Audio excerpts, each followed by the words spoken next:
اللهم صل على سيدنا ونبينا مولانا محمد وعلى آل سيدنا ونبينا مولانا محمد وبارك وسلم. الحمد لله الحمد لله وحده والصلاة والسلام على من لا نبي بعده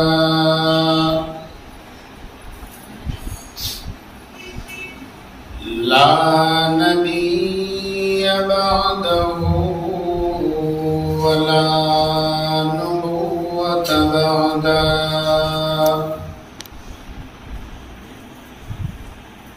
ولا رسول بعده ولا رسالة بعده.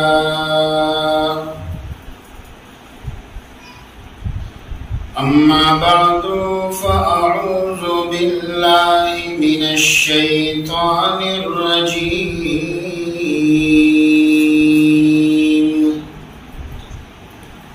بسم الله الرحمن الرحيم.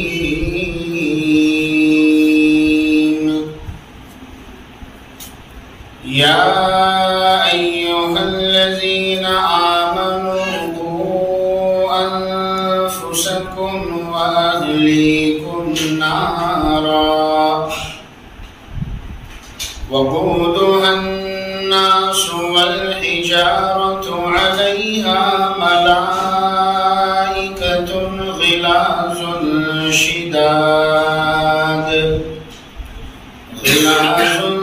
شداد لا يعصون الله ما أمرهم ويفعلون ما يؤمرون.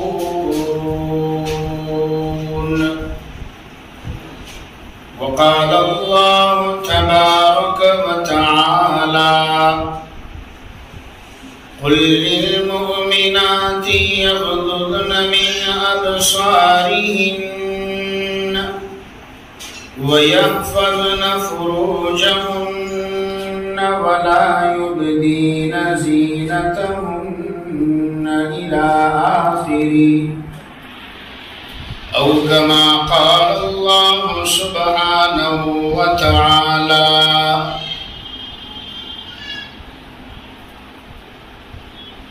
الہی پھر عطا کر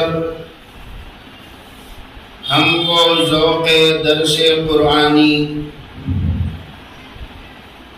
نہ ہو رسوا الہی اب تو یہ شان مسلمانی. جو چھوڑا دامن قرآن ذلیل و خوار ہے مسلم، وہ ہندی ہو کہ ترکی ہو کہ مصری ہو کہ ایرانی. جو چھوڑا دامن قرآن نتیجہ اس کا یہ دیکھا، جہاں بانی جو کرتے تھے کرتے ہیں وہ دربانی. معزز بھائیوں، بزرگوں، علماء کرام اور پردے میں بیٹھ کر سننے والی میری مائیں، بہنیں اور بیٹیوں، ابھی ہم لوگ دین کی بڑی قیمتی باتیں سماعت فرما رہے تھے.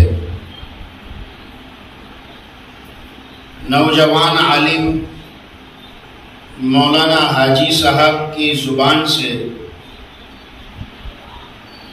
دین اور ایمان کی اور ایمان و یقین کی قیمتی باتیں اصلاح معاشرہ کے عنوان پر اور آپ صلی اللہ علیہ وسلم کی سنتوں کے مطابق زندگی گزارنے کے فضائل کیا ہے، بہت ساری باتیں مختلف انداز میں ابھی ہم نے سنی ہیں. مجھے دودھ والا برادری کے ذمہ داروں نے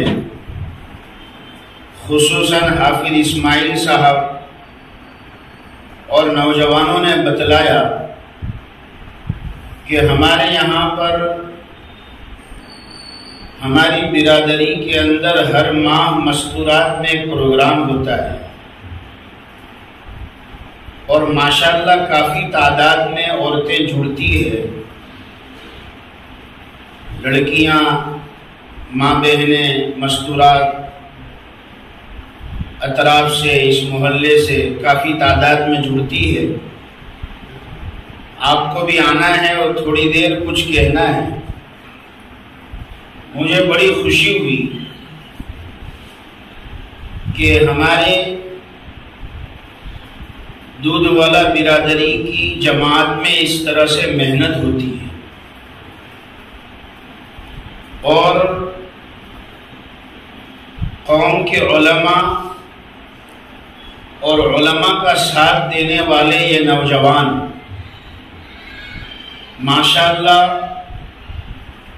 اخلاص کے ساتھ، بڑی جد و جہد کے ساتھ ہر طریقے سے اس بات کی کوشش کرتے ہیں کہ ہمارے سماج سے کیسے برائیاں ختم ہو جائیں. اگر ختم نہ ہو تو کم سے کم کچھ درجے کم ہو جائے، یا کم سے کم اتنا ہو کہ بگاڑ جہاں تک پہنچا ہے اس سے آگے نہ بڑھے. اس لیے کہ بگاڑ کی محنت بڑے اونچے پیمانے پر چل رہی ہے اور بے دینی اور ایمان سوز ہوائیں ہمارے گھروں تک پہنچائی جا رہی ہے. اس ٹی وی کے پروگرام کے ذریعے سے اور موبائلوں کے پروگرام کے ذریعے سے، انٹرنیٹ کے اس چھپے ہوئے زہر کے ذریعے سے ہماری معصوم نسلوں تک یہ بدی اور برائیاں پھیلائی جا رہی ہیں. ایک زمانہ تھا گھروں میں ٹی وی ہوتے تھے اور لوگ سماج کے ڈر سے، قوم کے ڈر سے، خاندان کے ڈر سے ٹی وی لانے سے جو ہے کتراتے تھے یا بچتے تھے. اب تو موبائل آ گئے ہیں، انٹرنیٹ آ گیا ہے، ہر گھر میں، گھر میں، ہر جیب میں، اور پروگرام پہ پروگرام چل رہے ہیں. اللہ تعالی ہم سب کی حفاظت فرمائے. شاعر کہتا ہے، دو تین شعر بھی پڑھ دو. دودھ والا برادری شعر سننے کی شوقین بھی ہے. ہمارے والد صاحب نے مجھے بتلایا کہ میں پہلے بہت جاتا تھا اور باقاعدہ ان کے داعیوں کے نام لے لے کر بتلایا، فلاں حاجی صاحب، حاجی ملنگ چاچا، فلاں حاجی صاحب. وہ مجھے بلاتے تھے. اللہ تعالیٰ ان میں جو مرحوم ہو چکے ہیں ان کی مغفرت فرمائے، ان کے درجات کو بلند فرمائے. تو شاعر کہتا ہے، تو نمازی بھی ہے، گھر میں ٹی وی بھی ہے، تیرے گھر میں جوان تیری بیٹی بھی ہے. تو نمازی بھی ہے، گھر میں ٹی وی بھی ہے، تیرے گھر میں جوان تیری بیٹی بھی ہے. رات دن ناچ گانوں میں رہتا ہے تو، رات دن ناچ گانوں میں رہتا ہے تو،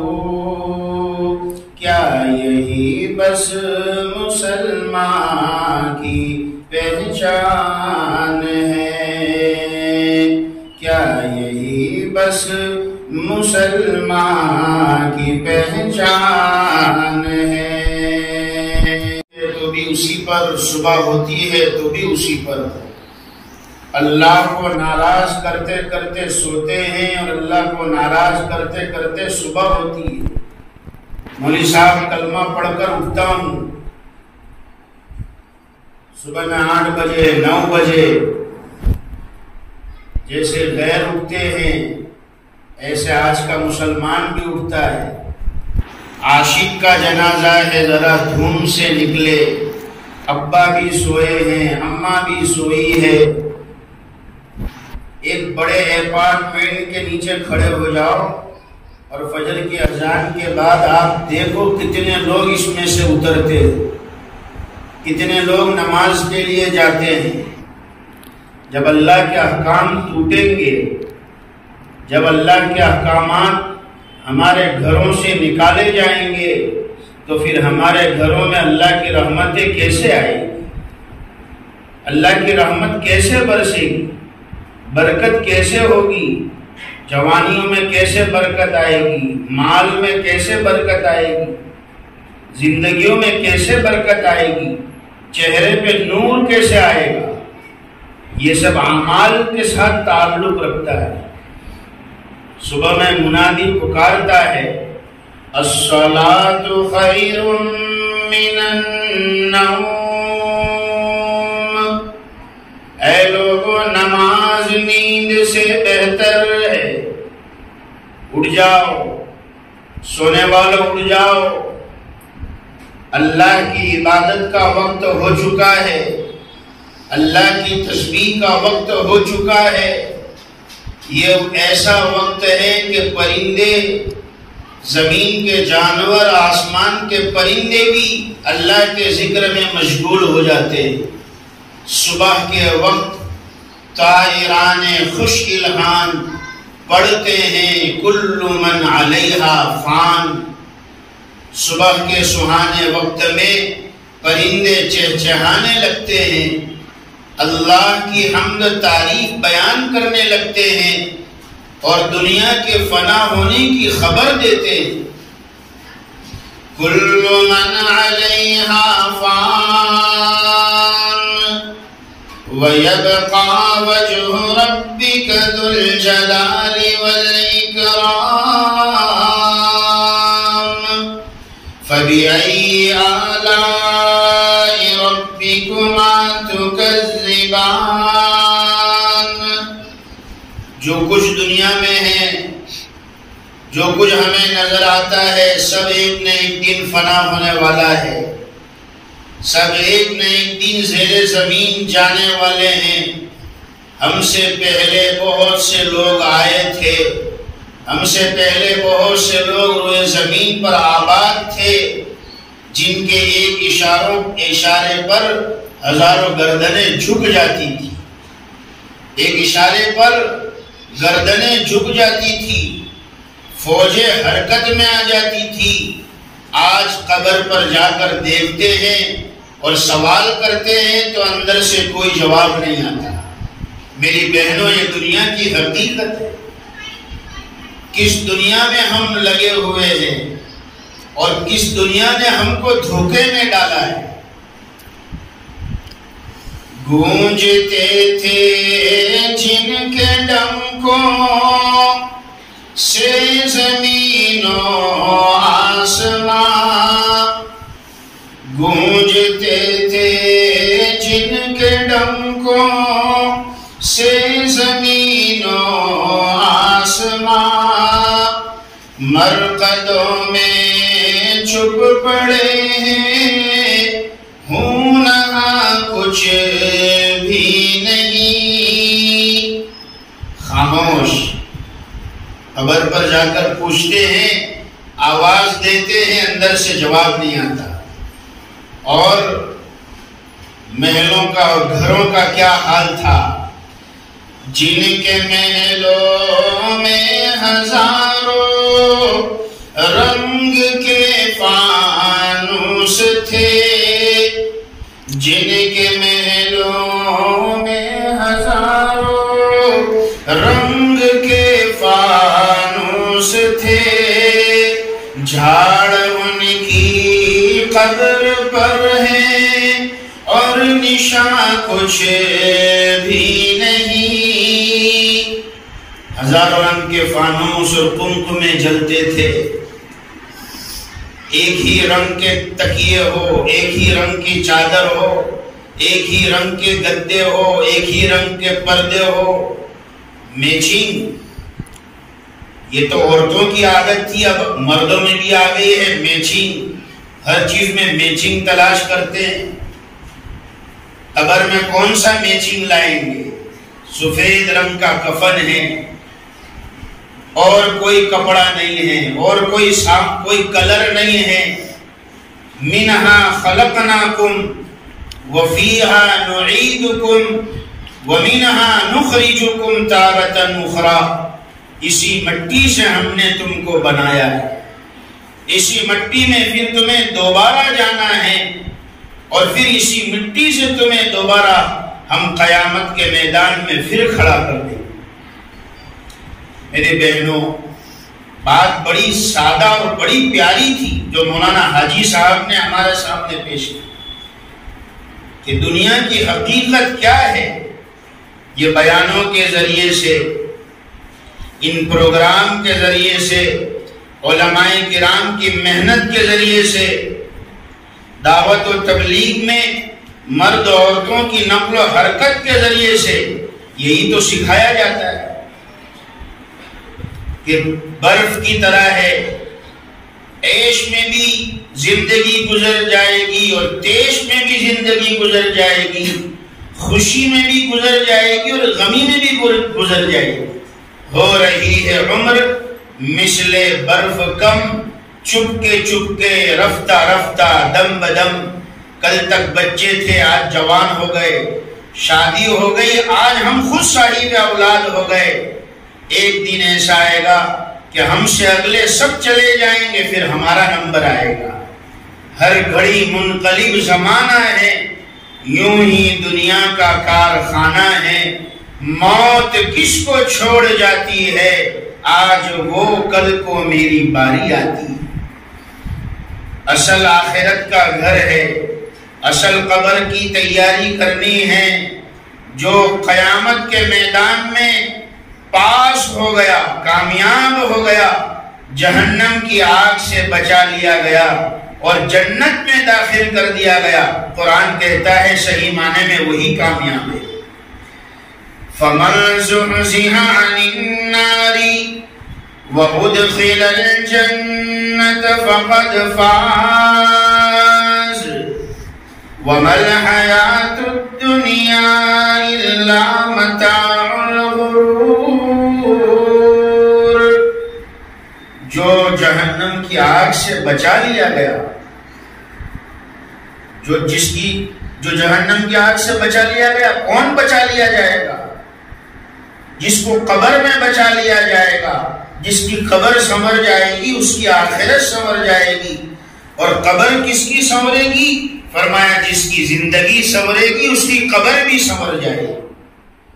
زندگی اگر دینداری والی ہے تو موت بھی ایسی آئے گی۔ جیسے رمضان کے بعد عید آتی ہے، ایسے زندگی کے بعد موت آتی ہے، اور رمضان کے بعد جیسے عید خوشی لاتی ہے، اگر ہماری زندگی رمضان جیسی ہوگی تو ہماری موت بھی عید جیسی ہوگی۔ تو یہ بنیادی باتیں ہیں جو میں نے آپ کے سامنے شروع میں رکھی۔ مجھے یہ تمہید قائم کرنے کے بعد 2-3 ضروری باتیں عرض کرنی۔ اللہ سبحانہ و تعالیٰ نے مجھے اور آپ کو دین فطرت عطا فرمایا ہے۔ مجھے اور آپ کو جو دین دیا ہے یہ حیا والا دین ہے، یہ عفت والا دین ہے، یہ پاک باز رہنے کا دین ہے۔ مومن کی زندگی اور ایک غیر ایمان والے کی زندگی دونوں میں فرق ہے۔ ہمیں یہ پروپیگنڈا کے ذریعے سے بتایا جاتا ہے، ہماری معصوم نسلوں کے ذہنوں کے اندر یہ بات ڈالی جاتی ہے کہ میرا جسم میری مرضی، میرا مال میری مرضی، میری طاقت میری جوانی میری مرضی. نہیں، مسلمان کی زندگی الگ ہے. پسند ان کی پسند اپنی، نظر ان کی نظر اپنی. یہ ہے اصل ایمان والے کی زندگی. پسند اپنی نظر اپنی نہیں ہوتی محبت میں. محبت میں اپنی پسند اپنی نظر نہیں چلتی. ہمیں اللہ اس کے رسول کے احکام کے سامنے اپنے آپ کو مار دینا ہے. جیسے مردہ بدست زندہ ہوتا ہے کہ نہلانے والے کو جب غسل دیا جاتا ہے تو وہ میت نہلانے والے کو یہ نہیں کہتی کہ مجھے اس طرح سے نہ مل، مجھے تکلیف ہوتی ہے، مجھے اس طرح سے نہ مل. ہماری مثال بھی ایسی ہے کہ ہم اللہ اس کے رسول کے سامنے اپنے آپ کو مار دیں گے، سر تسلیم خم کر دیں گے کہ جس چیز کو حلال بتلایا ہے ہم اس چیز کو اپنائیں گے، اور جس چیز کو قرآن اور حدیث نے اور قرآن اور حدیث کے حوالوں سے ہمارے علماء اور مفتیان نظام جس چیز کو حرام بتلا دیں گے ہم اس کو حرام سمجھیں گے، ہم اس سے بچیں گے. یہ مسلمان کا نعرہ ہے، یہ مسلمان کی شان ہے. قرآن کہتا ہے، کتنا پیارا لفظ استعمال کیا ہے. اللہ رب العزت نے اپنے کلام کے اندر فرمایا، وہ لوگ جو نافرمانیوں پر جن کی بنیادیں رکھی گئی ہے. تھوڑا سا قرآن کی طرف آئے.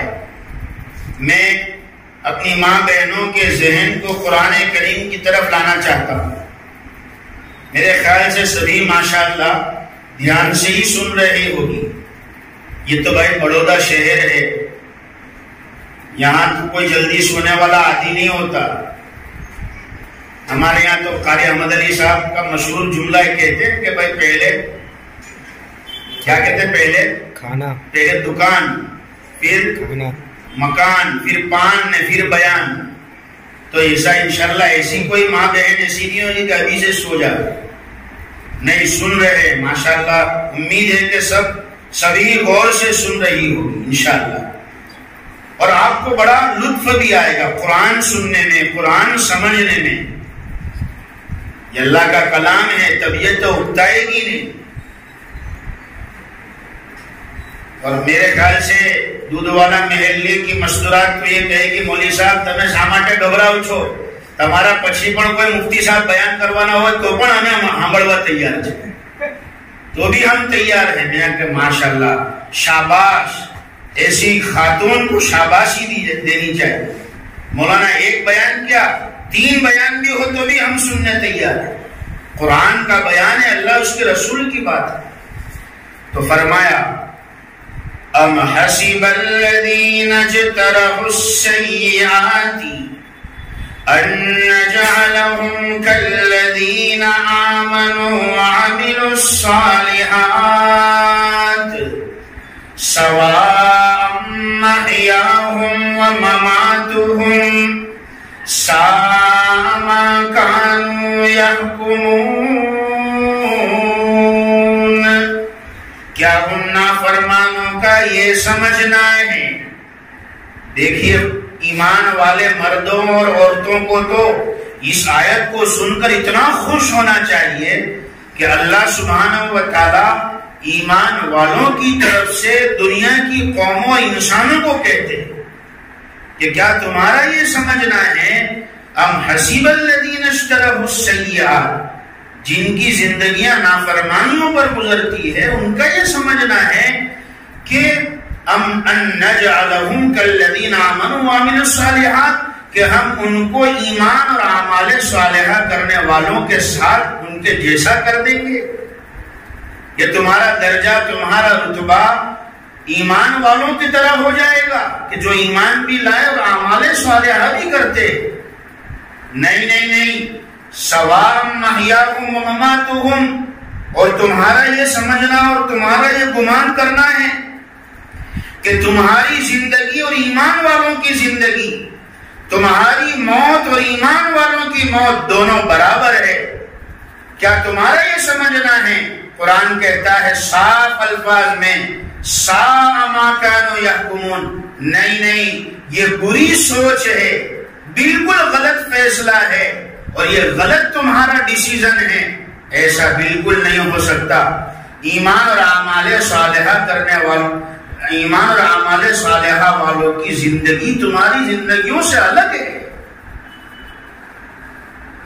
انہیں جب ہم نعمت دیتے ہیں تو ان کی زبانوں پر شکرانہ آتا ہے. ان پر جب کوئی مصیبت آتی ہے تو ان کی زبان پر صبر کے تمغے ہوتے ہیں. اللہ کی جو ہے اللہ کے فیصلوں پر راضی رہتے ہیں. نعمت ملے تو شکر کرتے ہیں، مصیبت آئے تو صبر کرتے ہیں، ہائے واویلا نہیں کرتے. ان کی زبان پر بس اتنا آتا ہے کہ انا للہ و انا الیہ راجعون. ہم سب اللہ کے ہیں، ہماری جان بھی اللہ کی، ہمارا مال بھی اللہ کا، ہماری ہر نعمت ہر چیز اللہ کی ہے. ہم بھی اللہ کے ہیں کہ ہم بھی سب اللہ کی طرف لوٹ کر جانے والے. کتنی پیاری بات ہے. میرے خیال سے سبھی سمجھ رہی ہے. مستورات جو بیٹی، آپ تو علماء کی بات سننے والیاں ہو، اہل علم کی مجلسوں کی قدر کرنے والیاں ہو. کتنی پیاری بات کہی کہ کیا ان لوگوں کا یہ سمجھنا ہے کہ ان کی زندگی اور ایمان والے کی زندگی برابر ہو جائے گی اور ان کی موت اور ایمان والے کی موت برابر ہوگی؟ فرمایا ہرگز نہیں. یہ برا بالکل غلط فیصلہ ہے اور غلط ڈیسیزن ہے. ایمان والے کی زندگی بھی پاک ہوتی ہے، ایمان والی خاتون کی زندگی بھی بڑی پاک ہوتی ہے، اور اس کی موت بھی بڑی پاک ہوتی ہے. اللہ اکبر. اسلام نے جو عورت کو مقام عطا فرمایا، اسلام نے جو خواتین کو درجہ عطا فرمایا، بارہا ہم علماء کرام سے سنتے ہیں کہ جب اسلام دنیا میں نہیں آیا تھا اس وقت عورت کا کیا حال تھا، کتنی منحوس سمجھی جاتی تھی. اگر پیدا ہو جائے تو ماں باپ شرم سے منہ لوگوں کو دکھاتے نہیں تھے، دن بھر چھپے رہتے تھے. کوئی پوچھے کہ تمہارے گھر میں کیا پیدا ہوا، جواب نہیں دیتے تھے. یوں سوچتے تھے کیا ایسا کہیں گے کہ لڑکی پیدا ہوئی؟ یہ تو نحوست کا پہاڑ ہے، یہ نحوست کی جڑ ہے. وہ یہ سمجھتے تھے.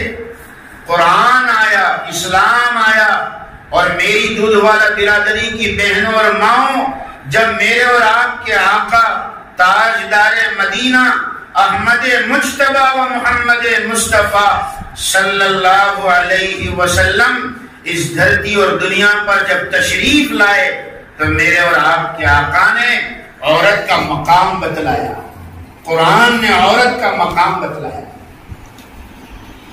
ہم سب جانتے ہیں ابا آدم علیہ السلام، واقعہ بڑا مشہور ہے. جنت میں تھے ابا آدم علیہ السلام اور اماں حوا، جنت میں آرام سے رہ رہے تھے، اور اللہ نے کہا کہ وہ جنت کی نعمتوں کو کھاؤ جہاں سے چاہو، جس طرح چاہو. لیکن شیطان نے ابا آدم علیہ السلام کو دانا کھلا دیا، شجرہ ممنوعہ. مفسرین حضرات لکھتے ہیں اماں حوا کے ذریعے سے دانا کھلایا، اماں حوا کے ذریعے سے. تو محدثین حضرات تو لکھتے ہیں کہ اماں حوا کے ذریعے سے دانا کھلایا، لیکن قرآن نے عورت کے اس عیب کو چھپا دیا. اللہ اکبر. قرآن نے عورت کو اس طرح پردہ ڈال دیا، اس کے عیب پر اس طرح سے چھپا دیا. فرمایا کہ ساری بات کا جو ہے ٹوپلا اللہ نے آدم علیہ السلام کے سر پر ڈال دیا اور یہ کہہ دیا وَعَصَىٰ آدَمُ رَبَّهُ فَغَوَىٰ کہ نہیں اس میں عورت کا کوئی قصور نہیں ہے، یہ تو ابا آدم علیہ السلام کی بھول ہے۔ بڑی عجیب بات ہے، قرآن پڑھنے والے، قرآن سمجھنے والے وہ جانتے ہیں کہ کتنی بڑی حکمت ہے اس کے اندر کہ اللہ سبحانہ و تعالیٰ نے ابا آدم علیہ السلام کو قصوروار ٹھہرا کر اماں حوا کا بچاؤ کر لیا، عورت ذات کا بچاؤ کر لیا۔ کتنا پیارا اسلام ہے اور کتنی عزت اسلام نے عطا فرمائی۔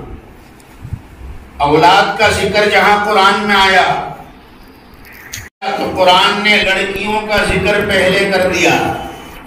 میری مائیں بہنیں ذرا غور سے سن لے، قرآن نے عورت کو کیا مقام دیا؟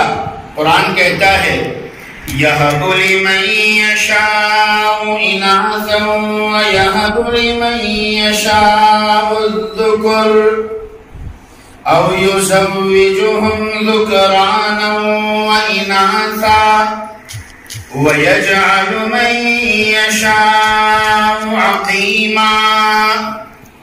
یہ اللہ ہی کی قدرت ہے، وہ جسے چاہتا ہے لڑکیاں دیتا ہے، جسے چاہتا ہے لڑکے دیتا ہے، جسے چاہتا ہے صرف لڑکیاں ہی لڑکیاں، جسے چاہتا ہے لڑکے ہی لڑکے، اور جسے چاہتا ہے لڑکے لڑکیاں دونوں دیتا ہے۔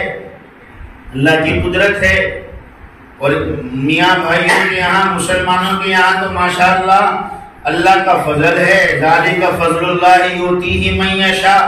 یہ ہمارا نعرہ نہیں ہے کہ پہلو باڑک امڑا نہیں، یہ ہمارا نعرہ نہیں ہے پہلو باڑک امڑا نہیں، پہلو کیا رہے تو کہ پہلو بیجو کیا رہے تو کہ پہلو نشاڑے جائے تیارے انہیں بیجا پچھی تو کڑائے نہیں لے۔ اتنا پہاڑ توڑ لیا کہ وہ کہتا ہے بیجا پچھی تو کڑائے نہیں، بہت بڑا تیر مار لیا۔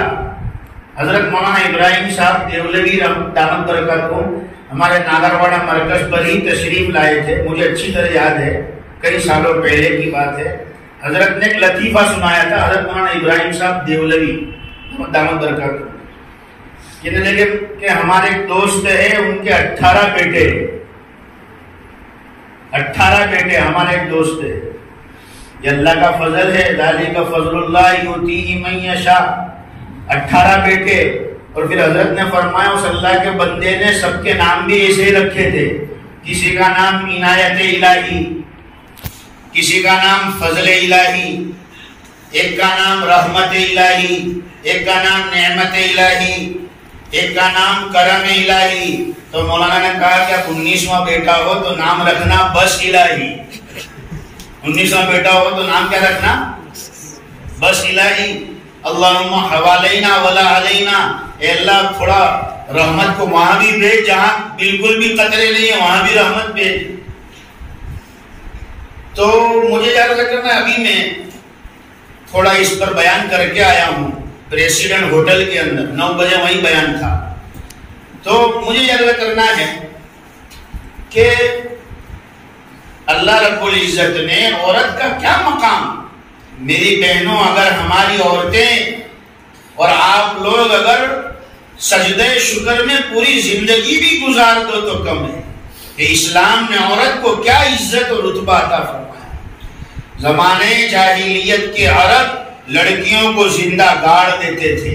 وحد البنات مکہ میں آج بھی وہ جگہ ہے، اور وہاں سے وحشت ٹپکتی ہے جہاں عرب کے وہ پتھر دل انسان اور جانور نما انسان اس معصوم نسل اور صنف کو جب اللہ کی رحمت بن کر دنیا میں پیدا ہوتی ہے، اس معصوم بچی کو زمین کے اندر زندہ گاڑ دیتے تھے۔ اور میں نے کل جمعہ میں بھی کہا تھا کہ غیروں کے یہاں جس ملک میں ہم رہتے ہیں، جس ملک میں ہم رہتے ہیں، ہمارے وطنی بھائیوں کے یہاں، غیروں کے یہاں یہ دستور تھا کہ جب کسی مرد کا انتقال ہوتا تو اس کی بیوہ عورت کو اس کے شوہر کے ساتھ چتا کے اوپر جلا دیا جاتا تھا، زندہ جلا دیا جاتا تھا، ستی کر دیا جاتا تھا. اور یہ ایک دو نہیں، بے شمار تاریخ کی کتابوں میں لکھی ہے یہ بات. یہودیوں کے یہاں یہ دستور تھا کہ جب شادی کرتے کسی خاتون کے ساتھ تو اس کے خاندان کی ساری عورتوں کو سامنے بلاتے اور سب کو سامنے رکھ کر وہ پسند کرتے اور جس پر اشارہ کرتے ہاتھ رکھتے تو اس عورت کے ساتھ اس کی خاندان کی وہ عورتوں کو بھی ان کو دینا پڑتا اور ساتھ میں اس کے نکاح میں ان عورتوں کو بھی لے جاتے تھے. اتنی بے حرمتی تھی. کسی کا شوہر کا انتقال ہو جاتا، اس عورت کو ایک بند کوٹھڑی کے اندر، تاریک کوٹھڑی میں بند کر دیا جاتا، جہاں نہ کوئی دروازہ نہ روشن دان، اور اس کو سال ہر سال تک اس میں سڑنے دیتے تھے. وہ نہ غسل کر سکتی تھی، نہ اس کے بالوں میں کنگھی کر سکتی تھی. اس کے گھر کے سائے سے لوگ بھاگتے تھے، ارے یہ تو ابھاگن ہے، بیوہ ہے، منحوس ہے. نہیں، جب اسلام آیا اور محمد عربی صلی اللہ علیہ وسلم دنیا میں رحمت للعالمین بن کر تشریف لائے تو 25 سال کی بھری جوانی اور محمد عربی صلی اللہ علیہ وسلم جیسا خوبصورت جوان، پہلا نکاح اگر آپ نے فرمایا ہے تو ایک بیوہ خاتون سے فرمایا ہے. بی بی خدیجۃ الکبریٰ رضی اللہ عنہا سے میرے آقا نے نکاح فرمایا اور بیوہ کا مقام بلند کر دیا، عورت کا درجہ رتبہ بلند کر دیا. میری بہنوں، اس عنوان پر جتنا کہا جائے اتنا کم ہے. اللہ سبحانہ و تعالیٰ نے عورت کو کیا کیا فضائل سے نوازا ہے. حضرت اسماء بنت یزید نامی ایک عورت میرے آقا کی خدمت میں ایک موقع پر آئی. فرمایا کہ اللہ کے حبیب صلی اللہ علیہ وسلم، مرد حضرات بہت سے اعمال اور نیکیوں میں ہم سے آگے بڑھ جاتے ہیں، جماعت سے نماز پڑھتے ہیں، جنازے کی نماز میں شریک ہوتے ہیں، جہاد میں جاتے ہیں، اور جو ہے عیدین کی نماز وغیرہ وہ کام ہم نہیں کر سکتے، قبرستان نہیں جا سکتے. تو آقا نے صحابہ سے فرمایا کہ اس عورت سے بڑھ کر بہتر سوال آپ نے کبھی سنا ہے؟ کہ کتنی بڑی بات اس نے کہی ہے کہ حضور آپ پورے عالم کے لیے نبی بنا کر بھیجے گئے ہو، مردوں کے لیے، عورتوں کے لیے، تو مرد ہی آپ کی امت میں نیکیوں میں آگے بڑھ جاتے، ہم لوگ پیچھے رہ جاتے. حضور پاک صلی اللہ علیہ وسلم نے فرمایا کہ اے اسماء، اللہ رب العزت جو مردوں کو عمل کرنے کے بعد ان جن اعمال پر ثواب عطا فرماتا ہے، وہ اعمال جو تم نہیں کر سکتی، اللہ سبحانہ و تعالیٰ، اے اسماء تم مدینہ کی جتنی عورتوں کی طرف سے بھیجی گئی ہو تمام عورتوں سے کہہ دو، اللہ سبحانہ و تعالیٰ تمہیں عمل نہ کرنے پر وہ اجر عطا فرماتے، وہ ثواب عطا فرماتے جو مردوں کو عمل کرنے کے بعد عطا کیا جاتا ہے. ایک موقع پر آقا نے فرمایا کہ اللہ کے نزدیک عورت کی سب سے بہترین حالت وہ ہوتی ہے اور وہ عورت سب سے پیاری اور اللہ کے قریب ہوتی ہے جو اپنے گھر کے اندر کے حصے میں رہتی ہے، یعنی جو اپنے آپ کو گھروں کے اندر رکھتی ہے، شرعی پردے میں رکھتی ہے اور بے ضرورت، بغیر ضرورت اپنے گھروں سے بے پردہ ہو کر نکلتی نہیں ہے. اللہ تعالیٰ اس عورت کو اپنے سے اس حالت میں سب سے زیادہ قریب رکھتے ہیں. بہت سی عورتیں دوسری خواتین کو دیکھ کر ایسی تمنائیں ظاہر کرتی ہے کہ ہم بھی کاش ہم بھی جو ہے بازاروں میں ہوتے اور نکلتی اور نوکری اور جاب ہماری بھی ہوتی تو ہم کتنا اچھا ہوتا. کچھ عورتیں اپنے آپ کو ہاؤس وائف کہتے ہوئے شرماتی ہے. جب پوچھا جائے کہ آپ کیا ہو تو کیا ہم تو کچھ نہیں کرتے، ہم تو ہاؤس وائف. اور بہت سے مرد بھی اپنی بیویوں کے بارے میں پوچھتے تو کہتے کہ بھائی نہیں ہماری بیویاں تو کچھ نہیں کرتی، ہاؤس وائف ہے. جسے ہم کچھ نہیں کرتی کہتے ہیں، اللہ اس کی رسول کی نظر میں سب سے بہتر کام ہے. فرماتے ہیں اللہ کے حبیب صلی اللہ علیہ وسلم، وہ عورت جب وہ اپنے گھر کے اندر کے حصے میں ہوتی ہے اللہ رب العزت سے اتنی زیادہ قریب ہوتی ہے. میری بہنوں، مجھے یاد کرنا ہے کہ پہلی بات کہ اللہ نے عورت کو بڑا اونچا مقام عطا فرمایا، اور عورت کو بہت سارے ایسے اعمال پر جو نہ مردوں کو کرنے کے بعد اجر ملتا ہے، عورتوں کو بغیر کیے ہوئے وہ اجر اللہ عطا فرماتے ہیں. اتنی سب نعمت سے نوازا ہے.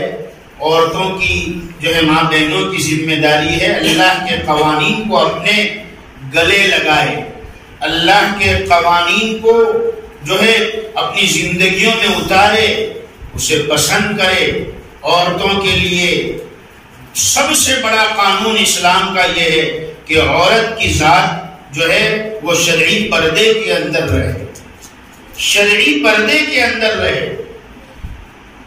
اگر کوئی یہ کہتا ہے کہ ہمیں پردہ سمجھ میں نہیں آتا، یا پردہ عورت کی ذات کے اوپر ظلم ہے، اگر کوئی یہ کہتا ہے اور یہ کہتا ہے کہ اسلام نے مرد عورتوں کے اندر برابری نہیں کی ہے، یہ سمجھنا بہت غلط ہے. میری بہنوں، اسلام نے عورت کو مردوں سے کم نہیں بنایا ہے، اسلام نے عورت کو مردوں سے بدتر نہیں کہا ہے، بلکہ اسلام نے یہ کہا ہے کہ مرد اور عورت کی تخلیق میں فرق ہے، یعنی ان کی ساخت میں، ان کی فطرت میں اور ان کے احکامات میں فرق ہے، یہ بتلایا ہے. یہ نہیں کہ برابری نہیں کی ہے یا ناانصافی کی ہے. میں مثال دوں، دودھ والا محلے کی خواتین کہے گی مولوی صاحب ہم نے تو مثال دی بات مجمع آؤ سے، جیسے مسالے سے کھانا گلے میں اتر جاتا ہے تو مثال سے بات دماغ میں اتر جاتی ہے. اگر آپ ڈاکٹر صاحب کے پاس جائے، آنکھ میں تکلیف ہے، آنکھ میں درد ہے، اور ڈاکٹر صاحب کو کہے کہ بھائی آنکھ کی دوا دے، ڈاکٹر صاحب کیا کہیں گے؟ بھائی یہ دوا ہے، یہ علاج ہے، یہ پرہیز ہے. آنکھ کا معاملہ الگ ہے، نازک ہے آنکھ، اس کو سنبھالنا، احتیاط کرنا. تو یہ کہے گا کہ بھائی اس سے پہلے میں آیا تھا ڈاکٹر صاحب تو نک میں درد تھا، تو آپ نے نک کے بارے میں تو ایسا نہیں کہا تھا. تو ڈاکٹر صاحب کہیں گے کہ ارے پاگل، نک کا معاملہ الگ ہے، آنکھ کا معاملہ الگ ہے. بے شک ناخن بھی تیرے جسم کا ایک حصہ ہے، آنکھ بھی تیرے جسم کا ایک حصہ اور پارٹ ہے، لیکن آنکھ نازک ہے، ناخن جو ہے وہ سخت ہے. آنکھ کی حکمت الگ ہے، آنکھ کے مسائل الگ ہے، اس کا رتبہ الگ ہے، ناخن کا مسئلہ الگ ہے. جانور ایک ہی قسم کے ہوتے ہیں، سارے جانور ہے، لیکن بکری اور مچھلی میں فرق ہے. بکری دودھ دیتی ہے، مچھلی انڈا دیتی ہے. بکری پانی میں جائے تو اس کے لیے موت کا ذریعہ بن جائے، مچھلی کو پانی سے باہر نکالے تو یہ اس کی موت کا ذریعہ بن جائے. جانور ایک ہے مگر ان کے احکامات میں فرق ہے.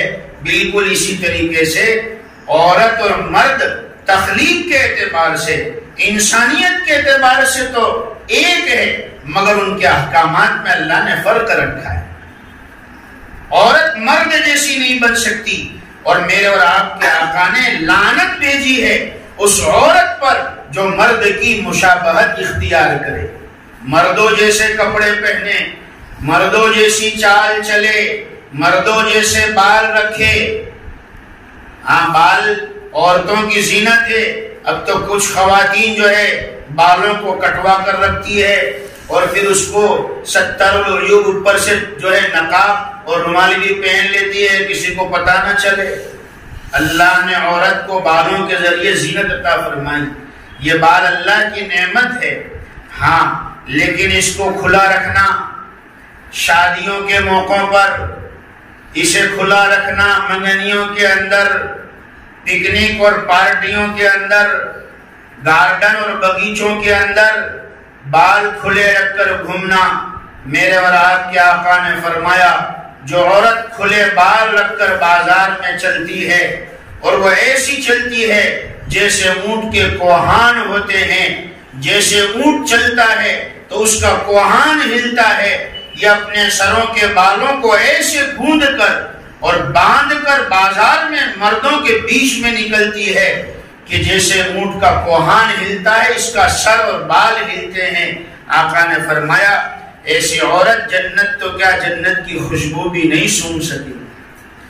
بڑی سخت وعید ہے میری بہنوں، بڑی سخت وعید ہے۔ بہت سی مرتبہ شادیوں کے موقع پر ہم دیکھتے ہیں لڑکیاں اللہ نے اتنے اچھے سفید اتنے اچھے کالے رنگ کے بال دیے ہیں، اس میں بھی کلر کرتی ہے، بال میں بھی کلر کرتی ہے، کبھی کوئی سنہری کلر کر رہی ہے، کبھی کوئی پنک کلر کر رہی ہے۔ اور یہ اللہ کا شکر ہے ہماری قوم میں اتنا نہیں ہے، یہ دین کی محنت کا اثر ہے، دعوت و تبلیغ کی محنت کا، علماء کرام کی محنت کا، ان مدرسوں کی محنت کا، مسجد اور مدرسوں کی محنت کا اثر ہے۔ ہماری قوم میں الحمدللہ نہیں ہے، لیکن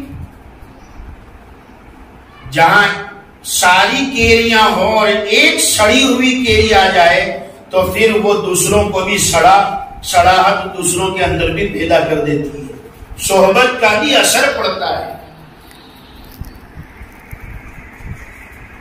فیشن، کپڑوں کی فیشن، بالوں کی فیشن، اور آج کل کی جو فیشن ایسی ہے کہ جو قصداً عورتوں کو پردے سے محروم کرتی ہے، یعنی عورت اگر آج کی فیشن اپنائے تو اس کو دکھانے کے لیے قصداً اسے پردہ چھوڑنا پڑے، پردہ دوپٹہ اتارنا پڑے تبھی اس کی فیشن ظاہر ہو۔ فیشن عام ہوتی جا رہی ہے، رسم و رواج عام ہوتا جا رہا ہے۔ ابھی مولانا حاجی صاحب نے شادی بیاہ کی چند رسموں کے بارے میں ذکر کیا۔ ہم بھی دیکھتے ہیں کہ ہمارے معاشرے کے اندر شادی بیاہ کے عنوان سے بڑی بڑی جو ہے مہلک رسومات جنم لے رہی کہ جو ہماری نسلوں کو تباہ برباد کرنے کے لیے کافی ہے۔ سب سے پہلے تو دو تین باتیں کہہ دوں کہ بہت سی مرتبہ ہمارے یہاں شادی سے پہلے منگنی کا ایک سسٹم بنا ہوا ہے، اگرچہ میرا یہ عنوان نہیں ہے لیکن دو تین ضروری باتیں کہہ دوں، کسی اور موقع پر انشاءاللہ شروع سے آخر تک اس بات کے بارے میں اپنے جو ہے بیان کریں گے انشاءاللہ۔ منگنی کے بارے میں اول تو منگنی کا ثبوت ہی نہیں ہے شریعت میں، پھر ہماری منگنیاں ایسی ہوتی ہے، خیر فقہا نے لکھا ہے کہ تھوڑا بہت تاریخ شادی کی طے کرنے میں کر لے گے، خاندان کے بڑے لوگ بیٹھ جاوے گھر کے اندر اور 5-10 لوگ آ جائے تو کھانا بنا لے تو کوئی حرج نہیں، مگر منگنی کے لیے اسپیشل ہال بک کرنا، لگژری بسیں بک کرنا، لوگوں کو دعوت دینا، نہیں آنے والوں پر ناراضگی کا اظہار کرنا، اور جس کے گھر منگنی ہو وہ اگر دعوت دینا بھول جاوے تو اس کے بارے میں منہ چڑھا لینا کہ ہمارے اندر کون سے کانٹے تھے کہ تم نے ہم کو منگنی میں نہیں بلایا۔ ارے بھائی اچھا ہی ہوا منگنی میں نہیں بلایا، یہ کوئی جائز دعوت نہیں تھی، کوئی جائز کام نہیں تھا، یہ تو گھر کے اندر طے کر لیتے تو یہ بات ہو جاتی، مگر اسپیشل منگنی کی دعوت رکھی جاتی ہے، ہال بک کرایا جاتا ہے، لڑکا لڑکی کو ساتھ میں بٹھایا جاتا ہے، لڑکا لڑکی کو رنگ پہناتا ہے، لڑکی لڑکے کو رنگ پہناتی ہے، کیک کاٹتے ہیں، ایک دوسرے کے منہ میں کیک اور مٹھائیاں کھلائی جاتی ہے، اور پھر یہ کہتے ہیں کہ تمہارا جو ہے ہاف میرج ہو گیا۔ کیا کہتے ہیں؟ ہاف میرج ہو گیا۔ میں کہا کرتا ہوں ہاف تو 50% کو کہتے ہیں، 50% تو کیا 1% بھی نہیں ہوا۔ یہ لڑکی اور لڑکا جب تک اپنی زبان سے نکاح میں قبول کا لفظ نہ بول دے، فقہا نے لکھا ہے وہاں تک یہ لڑکا اور لڑکی آپس میں اجنبی رہتے ہیں۔ ان کا آپس میں ملنا، موبائل پر بات کرنا، میسیج کرنا، اور تہوار اور وار تہوار پر اور وقتاً فوقتاً بازاروں میں اور گارڈنوں میں گھومنے لے جانا، یہ ساری چیزیں اس کا کہیں نہ کہیں شریعت میں کہیں کا بھی کہیں جو ہے دور دور تک تعلق نہیں ہے۔ بالکل بھی یہ چیز جائز نہیں بلکہ حرام بتلائی۔ اور ایک بات کہہ دوں، اصلاح معاشرہ کی بات ہے اور آپ کی برادری ہی کے لوگ ہیں، بہت سی مرتبہ ایسا ہوتا ہے کہ رشتہ طے کرنے کے بعد ایک لمبے ٹائم تک شادیاں نہیں ہوتی، یعنی رشتہ طے ہو گیا مگر نکاح بھائی 1 سال کے بعد ہوگا، نکاح 1.5 سال کے بعد ہوگا، 2 سال، خام و خواہ کی اتنی لمبی تاریخیں طے کرنا جس سے کوئی ضرورت نہیں ہے، کوئی فائدہ نہیں ہے۔ اگر ہاں ہم کر سکتے ہیں تو اتنا کریں کہ بھائی شادی اور نکاح کر لے، رخصتی بعد میں کر لیں گے، کوئی بات نہیں بھائی 2-4 مہینے بعد رخصتی کر لیں گے، نکاح کر لے تاکہ یہ رشتہ ان کا حلال ہو جائے، ان کا بندھن حلال ہو جائے، ان کا آپس میں بات کرنا حلال ہو جائے۔ جس رشتے کی بنیاد حرام اور ناجائز چیز پر رکھی جائے گی، میری بہنوں اور آپ یہاں جو مائیں بیٹھی ان سے بھی کہتا ہوں کہ اگر آپ کی اولادوں کے رشتوں کی بنیادیں اگر ناجائز کاموں پر اور حرام کاموں پر رکھی جائے گی تو پھر اس میں کیسے خیر اور برکت آئے گی۔ ایک اور بات بھی چلتی ہے جس کو ہم کہتے ہیں بارات کے اندر لگزریاں بھر کر بارات، خیر آپ کا تو ٹھیک ہے کہ ایک ہی شہر کی برادری ہے تو ان کے لیے تو بڑی اچھی بات ہے، لیکن جو شہر سے دور شادیاں کرتے ہیں تو وہ لگزریاں لے جاتے ہیں، 2 لگزری 3 لگزری، پھر گھر میں جتنے افراد ہیں سب کا الگ سرکل ہے، لڑکے کا سرکل الگ ہے تو اس کی اچھی گاڑی الگ ہوتی ہے، لڑکے جتنے بھائی ہیں ہر بھائی کا الگ سرکل ہے، باپ کا الگ سرکل ہے۔ وہاں پر کہا کہ 100 لوگ آئیں گے اور جاتے ہیں 150 لوگ، اور 100 بھی زبردستی تھوپتے لڑکی والوں پر کہ 100 مانس تو ہمارا اوسیج، 100 تو ہمارے ہوں گے ہی۔ ارے بھائی لڑکی والوں پر کھلانا نہیں ہے، لڑکی والوں پر شریعت نے بوجھ نہیں رکھا، آپ لوگ کیوں زبردستی بوجھ ڈالتے ہو کہ 100 آدمی لے کر آئیں گے۔ اگر بارات کی حقیقت ہمیں اگر سمجھ میں آ جائے تو ہنسی بھی آئے، تعجب بھی ہو کہ بارات اس کا نام ہے۔ میرے آخری منٹ رہ گئی ہے، میں 2-4 باتیں کر دوں جلدی سے کہ بارات کی حقیقت یہ ہے کہ پہلے کے زمانے میں شادیاں ایک ہی گاؤں میں ہوتی تھی، ایک ہی علاقے میں، باہر جاتے نہیں تھے اور ایسے موقع نہیں آتے تھے، اس لیے کہ لڑکی اگر دوسرے گاؤں میں یا دوسرے شہر میں دی تو پہلے تو موبائل نہیں تھے اور یہ سب ذریعے ابلاغ نہیں تھے کہ بھائی لڑکی گئی ہے تو پتہ نہیں اس کی خبر کب آئے گی، کیسی ہوگی، کیا کرتی ہے، کیا کھاتی ہے، کچھ پتہ ہی نہیں چلتا۔ یہ تو آج کل ہے، الحمدللہ موبائل آ گئے تو عشق کا انسان ویسٹ میں بیٹھے ہوئے سے فیس ٹو فیس بات کر سکتا ہے،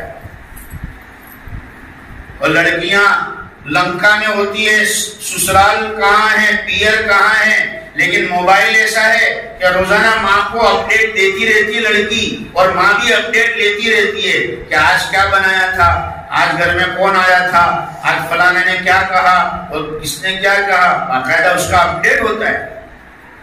ایک لڑکا آیا اور اپنی ماں سے کہنے لگا کہ اماں میری بیوی کہاں ہے، تو ماں نے کہا تیری بیوی چارجنگ میں رکھی ہے۔ ایک لڑکے نے اپنے گھر میں آ کر ماں سے کہا میری بیوی نظر نہیں آتی، بیوی کہاں ہے، تو ماں نے کہا بیٹا چارجنگ میں رکھی ہے روم میں۔ تو یہ بھی بڑا تعجب میں پڑ گیا کہ بیوی کو چارجنگ میں کیسا رکھا ہے، جیسے روم میں جا کے دیکھا تو بیوی اپنے ماں سے بات کر رہی تھی، تو ماں نے بولا کہ دیکھ یہ اس کی چارجنگ ہے، 1 گھنٹہ بات کر لیتی ہے تو پھر اس کی جو ہے پورے دن بھر کی چارجنگ فل ہو جاتی۔ تو یہ تو آج کل ہے، پہلے کے زمانے میں ایسا نہیں تھا، تو شادیاں دور نہیں کرتے تھے، دھیرے دھیرے برادریاں بڑھنے لگی، لوگ دوسری جگہ دور دور شادی کرنے لگے، لیکن راستے معمول نہیں تھے، ڈاکہ زنی ہوتی تھی، پھر بہت سی مرتبہ لڑکی کا کچھ سامان، دلہن کا سامان بھی ہوتا تھا جس کو ہم جہیز کہتے ہیں، تو وہ سامان لے کر واپس آتے تو راستے میں ڈاکوؤں کا خطرہ ہوتا، سواریاں اتنی فاسٹ نہیں تھی، تو اس لیے لڑکے کے گھر والے خاندان کے 4-5 آدمی کو لے کے جاتے تھے تاکہ ڈاکوؤں سے حفاظت ہو جائے کہ بھائی ہم اکیلے ہوں گے تو کہیں قافلے کو لوٹ نہ لے، تو 5-6 لوگ اور لے لو تو ذرا قافلہ بڑا ہو تو کوئی لوٹ نہیں سکے۔ تو یہ ہے بارات۔ اب بارات کی شکل ایسی ہو گئی ہمارے سماج میں کہ وہ ڈاکو تو پتہ نہیں کہاں چلے گئے، یہی باراتی ڈاکو بن کے جاتے، 100 لکھائے تھے اور 150 پہنچ گئے۔ اب وہ 150 پہنچنے پر لڑکی والے کا کھانا کھوٹ گیا، اس کی عزت جو ہے وہ گھٹ گئی، کھانا کھوٹ گیا، تو فرمایا شریعت نے کہ کتنے سارے گناہ جو ایکسٹرا 50 گئے نا 50 ان کے اوپر آئے گا۔ ایک تو کسی مسلمان کو ذلیل کرنے کا گناہ ہے، وہ ان براتیوں پر آئے گا۔ نمبر 2 کہ بغیر بلائے دعوت میں جو 50 گئے ہیں چور بن کے داخل ہوں گے اور لٹیرے بن کے اس میں سے نکلیں گے۔ تو یہ ساری بہت ساری ایسی باتیں ہیں ہمارے سماج کے اندر بہنوں جس کو ہمیں دور کرنے کی ضرورت ہے، اور وہ ان بیانوں سے ہمیں سننے ملے گا اور علماء کرام کی مجلسوں سے ہمیں سیکھنے ملے گا۔ تو ہمیں سب سے پہلے تو اس بات کی کوشش کرنی ہے کہ ہماری نسلوں کے اندر دین اور دین کا علم کامل طور پر ہماری نسلوں کے اندر ہم ان کو جو ہے دینے والے بنے۔ کم سے کم اتنا علم ہماری اولادوں کو، لڑکیوں کو دے جس سے حلال اور حرام کے اندر تمیز آ جائے۔ تھوڑا سا ایک لطیفہ سنا دوں، ایک واقعہ سنا دوں، پھر بات ختم کر دے۔ ہارون رشید بڑے بادشاہ گزرے ہیں، ان کے زمانے کا واقعہ ہے کہ ہارون رشید کو 2 باندیوں کی ضرورت تھی۔ ہارون رشید کو 2 باندیوں کی ضرورت تھی، بادشاہ وقت ہے۔ اب اعلان ہوا، لیکن شرط یہ تھی کہ دونوں علمی ذوق والی ہوں۔ 2 باندیوں کی ضرورت تھی، تو ایک باندی کی ضرورت تھی لیکن علمی ذوق والی۔ تو دوسرے دن جب دربار لگا تو 2 باندیاں آ گئی سامنے، 2 باندی سامنے آ گئی۔ بادشاہ نے کہا کہ مجھے تو ایک کی ضرورت تھی، آپ یہاں تو 2 ہے، میں کسے قبول کروں؟ تو اتفاق یہ تھا کہ 2 باندیوں میں ایک کالی تھی اور دوسری گوری تھی، یعنی ایک کم کلر کا سانولا رنگ تھا اور ایک جو ہے خوبصورت تھی۔ تو یہ دونوں باندی آ گئی، تو بادشاہ نے کہا بھائی میں کسے قبول کروں؟ تو گوری نے کہا کہ حضرت مجھے قبول کر لیجیے، اس لیے کہ خوبصورتی کو ہر ایک پسند کرتا ہے، آپ مجھے پسند کر لیجیے۔ تو دونوں نے اپنے اپنے دعوے پیش کیے۔ گوری کہنے لگی مجھے پسند کر لیجیے، کالی کہنے لگی مجھے پسند کر لیجیے، اس لیے کہ سب جگہ کالی گوری چیز پسندیدہ نہیں ہوتی، کبھی کبھی کالی چیز بھی پسندیدہ ہوتی ہے، قیمتی ہوتی ہے۔ تو ہارون رشید نے کہا دونوں اپنے اپنے دعوے کی دلیل پیش کرو، جس کی دلیل زیادہ مضبوط ہوگی میں اسے قبول کر لوں گا۔ میں نے باقاعدہ اس کا مکالمہ بھی اپنے مکاتب کے لیے بنایا تھا، بہت سے مکتبوں میں چلا بھی تھا یہ۔ تو دونوں نے اپنے اپنے دعوے پیش کیے عربی اشعار میں، تو کسی اردو شاعر نے اس کو اس انداز میں جمع کیا ہے۔ میں قصداً آپ کو اس لیے سنا رہا ہوں کہ کسی زمانے میں عورتوں میں کیسا علمی ذوق تھا اور کیسی حاضر جوابی تھی، ہمیں اس واقعے سے پتہ چلتا ہے۔ گوری کہنے لگی موتی سفید ہے اور قیمت ہے اس کی لاکھوں، اور کوئلہ ہے کالا پیسوں میں ڈھیر پالو۔ حضرت موتی چمکدار ہوتے ہیں، سفید رنگ کے ہوتے ہیں، بڑے قیمتی ہوتے ہیں، اور کوئلہ یعنی کولسا کالے رنگ کا ہوتا ہے، کتنا سستا ہوتا ہے۔ تو کالی فوراً بولی ہے مشک نافہ کالی، ہے مشک نافہ کالی، قیمت میں بیش عالی، روئی سفید ہے اور روئی سفید ہے اور پیسوں میں ڈھیر پالی. حضرت مشک نافع میں کستوری کالے رنگ کی ہوتی ہے، وہ کتنی قیمتی ہوتی ہے، اور روئی کوٹن وہ سفید رنگ کی ہے مگر کتنی سستی ہے. اب آپ فیصلہ کیجئے. تو ہارون رشید نے کہا کہ فیصلہ نہیں ہوگا، تم اپنے اپنے دعوے کی دلیلیں پیش کرو، جس کی دلیل مضبوط ہوگی میں اسے قبول کر لوں گا. تو گوری بولی اللہ کے نیک بندوں کا منہ سفید ہوگا اور دوزخی جو ہوں گے منہ ان کے ہوں گے کالے. خوبصورت چہرہ والے تو جنتی ہوں گے حضرت، اور دوزخی جو ہوں گے وہ کالے رنگ کے ہوں گے. اب آپ فیصلہ کیجئے.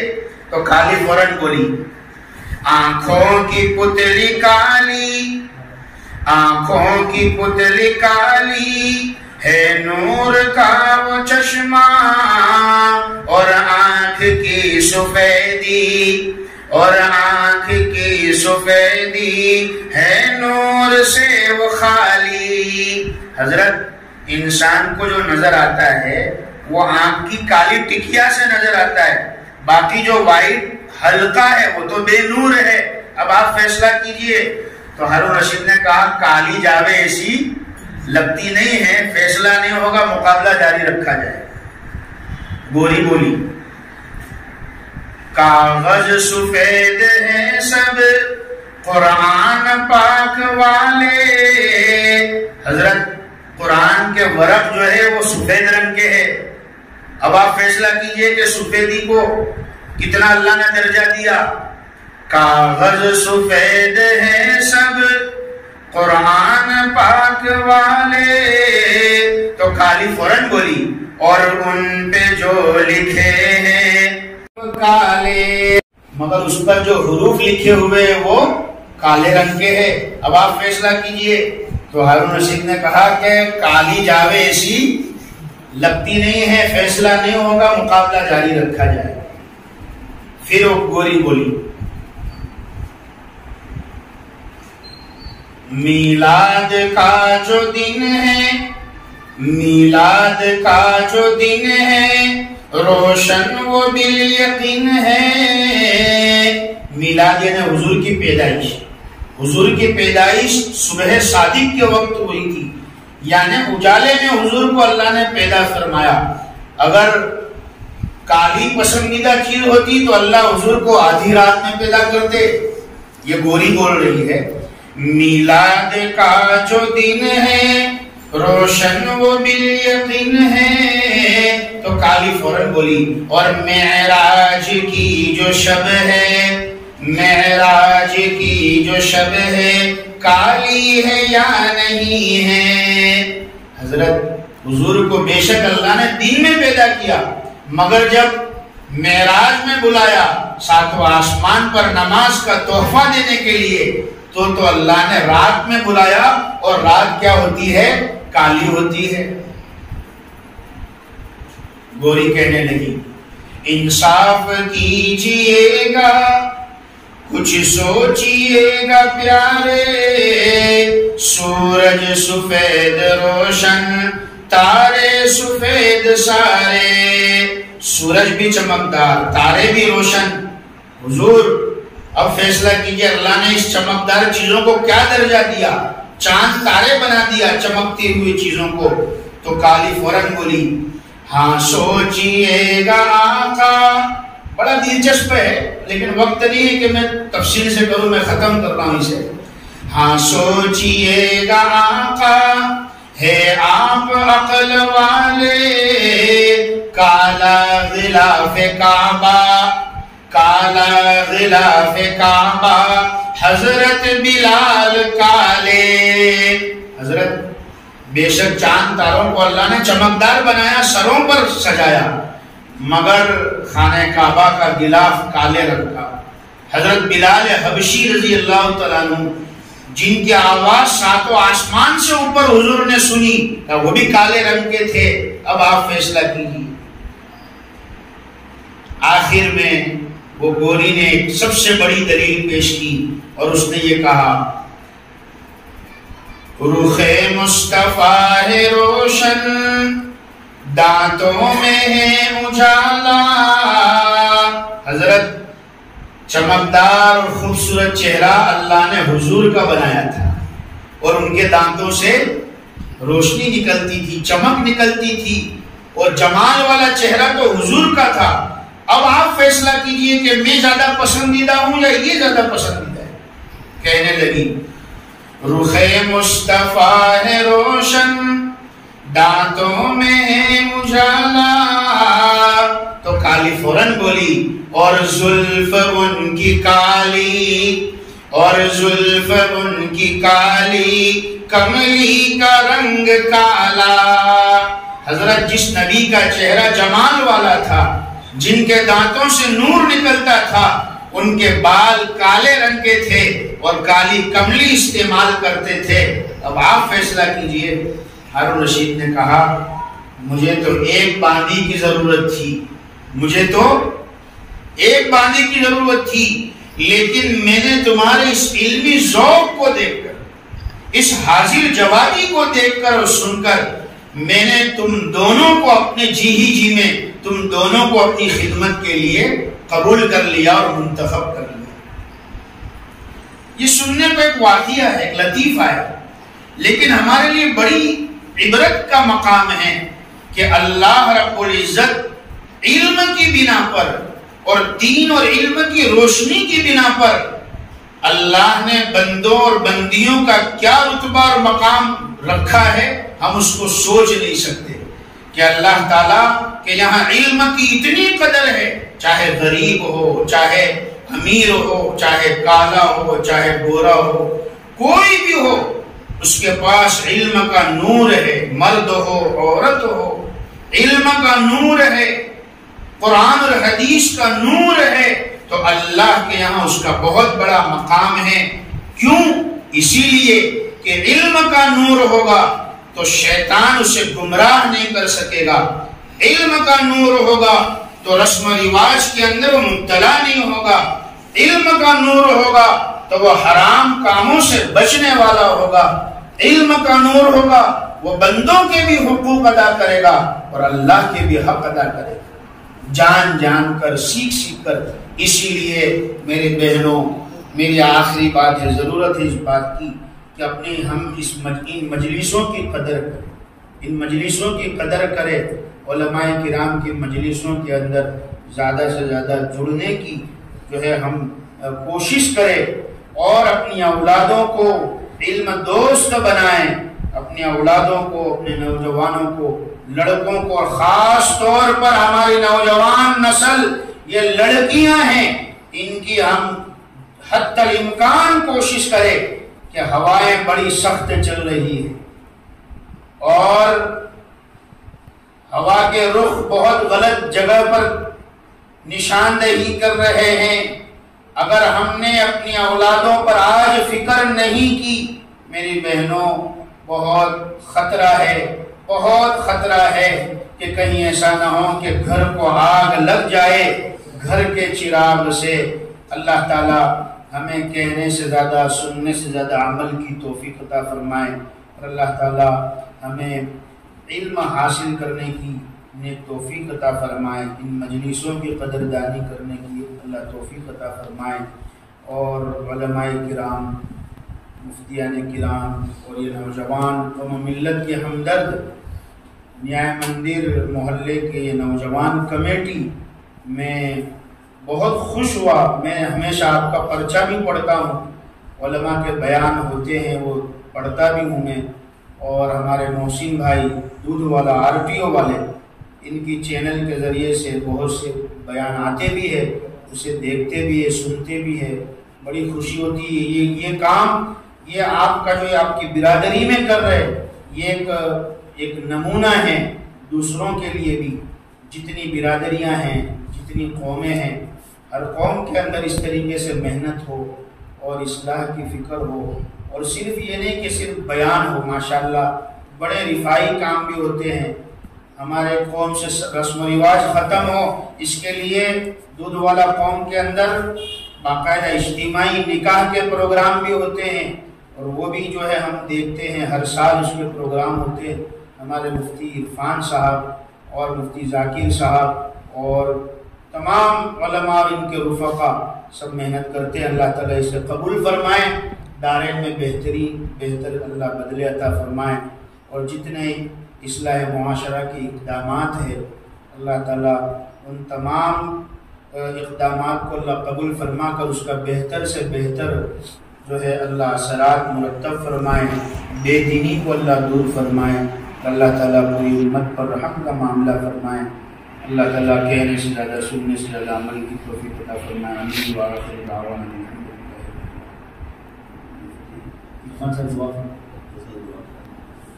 اللهم صل على سيدنا نبينا مولانا محمد وعلى آل سيدنا نبينا مولانا محمد وبارك وسلم. الہ العالمین ہم تمام پر رحم کا معاملہ فرما. اے اللہ ہماری ماں بہنوں کے جمع ہونے کو قبول فرما.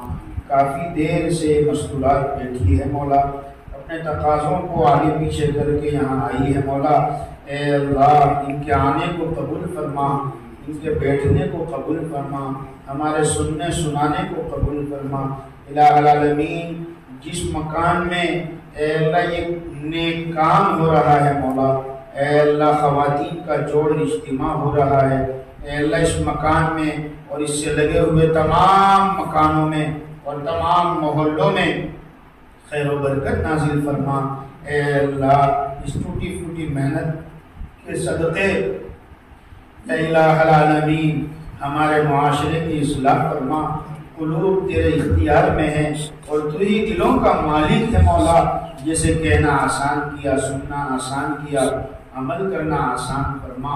اے اللہ آپ بڑی طاقت والے ہیں مولا، آسمان اور زمین کے خالق اور مالک ہے مولا. الہ العالمین دنیا کی ساری مخلوق آپ کی پیدا کردہ ہے، اور اللہ ہم سے پہلے جتنے لوگ تھے وہ بھی سب تیری مخلوق تھے، اور ہمارے بعد جو آنے والے ہیں اے اللہ وہ بھی سب تیری مخلوق اور بندے ہیں. اے اللہ آسمان اور زمین تیرے قبضے اور تیرے قدرت میں ہیں، اور سورج اور چاند تیرے اشارے کو پہچانتے ہیں. اے اللہ ہمیں بھی اپنے آسان دین پر چلنے والا بنا، اور آسان دین پر چلنا ہمارے لیے آسان فرما. ہمارے ظاہر اور باطن کو سنوار دیجیے مولا. الہ العالمین ہمارے نوجوانوں کو ہمت اور حوصلے عطا فرما. اے اللہ محنت کرنے والوں کی محنتوں کو قبول فرما. اے اللہ باطل طاقتوں کو فیل فرما. اے اللہ اندھیرے کو اندھیرے سے ٹکرا دے اور ان کی ناپاک اسکیموں کو ناکام کر دے. اے اللہ ان کے ناپاک چالوں سے اے اللہ اس امت کی حفاظت فرما لے. پورے عالم کے اندر اے اللہ ایمان سوز ہوائیں چل رہی ہے، اور اے اللہ دین کا دشمن دندنا رہا ہے مولا. اے اللہ تیرے احکاموں کا مذاق اڑایا جا رہا ہے. اے اللہ باحیا باپردہ خواتین کے سروں سے دوپٹے کھینچے جا رہے ہیں مولا. اے اللہ اس واقعے کو ہم تمام ہماری مستورات کے لیے درس عبرت بنا دے مولا. اے اللہ درس عبرت بنا دے مولا. جن کے سروں پر اے اللہ دوپٹے نہیں ہیں اے اللہ ان کو شرعی پردے نصیب فرما دے مولا. شرعی پردے نصیب فرما دے مولا. اے اللہ جو بہنیں بیٹھی ہے مولا اس میں سے کون تیری رابیہ بشریہ ہوگی اور کون تیری نیک بندی ہوگی تو ہی جانتا ہے مولا. اور تجھے ان میں سے کس کا سبحان کہنا پسند ہے مولا تجھے ہی معلوم ہے. اے اللہ اس پاک باز خاتون کے صدقے میں ہماری آج کی اس مجلس کو قبول فرما لے. اے اللہ ہمارے بیٹھنے کو قبول فرما لے، سننے سنانے کو قبول فرما. ہم میں جو بیمار ہے سب کو مکمل شفا عطا فرما. ہمارے مرحومین کی مغفرت فرما. پریشان حالوں کی پریشانیوں کو دور فرما. آج کے دونوں بیانوں کو قبول فرما. ہم نے جو مانگا وہ بھی عطا فرما، مانگنے سے رہ گیا وہ بھی عطا فرما.